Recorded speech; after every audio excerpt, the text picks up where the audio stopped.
மயிலாடுதுறை நாடாளுமன்ற தொகுதியில் தாம் வெற்றி பெற்றது குறித்து பேசிய பாமக தலைவர் அன்புமணிக்கு காங்கிரஸ் எம்பி சுதா பதிலடி கொடுத்துள்ளார். இருவரும் கூறிய கருத்துக்களை இப்போது பார்க்கலாம். சமீபத்தில் நாடாளுமன்ற தேர்தலில் நம்முடைய வேட்பாளர் இங்கே போட்டியிட்டார்.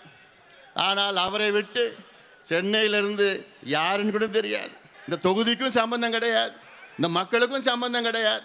எங்கிருந்தோ வந்து அந்த ஒரு வேட்பாளரை 3 லட்சம் ஓட்டு 3 லட்சம் வாக்குகள் வித்தியாசத்தில் வெற்றி பெற வைக்கிறீர்களே, உங்களுக்கு என்னதான் நாங்கள் செய்யணும்? அப்புறம் சென்னையிலே பிறந்து சென்னையிலே வாழ்ந்து கொண்டிருக்கின்ற சௌமியா அன்புமணி அவர்கள் தருமபுரியில் போட்டியிடலாம் என்றால், சென்னையில் வாழ்ந்து இன்றைக்கு மயிலாடுதுறை மக்களோடு அவர்களோடு வாழ்ந்து கொண்டிருக்கின்ற எனக்கு போட்டியிடுவதற்கு எந்த தகுதியும் கிடையாதா?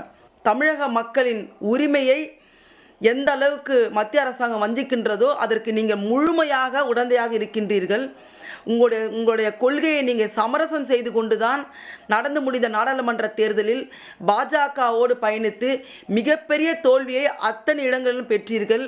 அந்த வைத்தெரிச்சலில் தான் இன்றைக்கு நீங்கள் என்னை பேசி கொண்டிருக்கிறீர்கள். மயிலாடுதுறை மக்கள் என்னை நேசித்தார்கள், நான் அவர்களை நேசிக்கின்றேன்.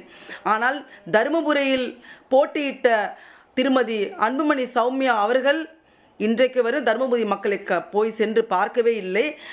உடனுக்குடன் செய்திகளை தெரிந்து கொள்ள சன் நியூஸ் பெல் ஐகானை கிளிக் பண்ணுங்க.